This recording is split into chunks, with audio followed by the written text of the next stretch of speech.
Here's how the RotoBrush process works. Our miniaturized camera lets us see exactly where and how much contaminant has collected, and it helps us see before and after the cleaning process. Cleaning begins by removing the registers and washing them to remove cooking oils, film, and other dust-collecting substances. Then the RotoBrush goes to work.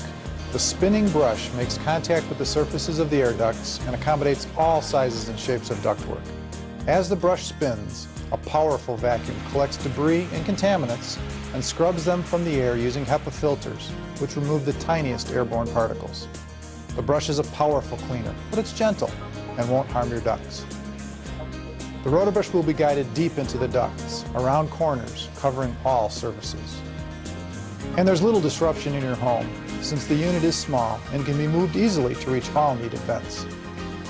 Finally, we treat your ducts and vents with an environmentally safe and EPA-registered antimicrobial that is commonly used in hospitals and nursing homes. This unique contact cleaning method leaves your home air system fresh, clean, and virtually contaminant-free. For more information on cleaning your air ducts, ask your professional RotoBrush air duct cleaning contractor about all the ways we can improve the air quality of your home.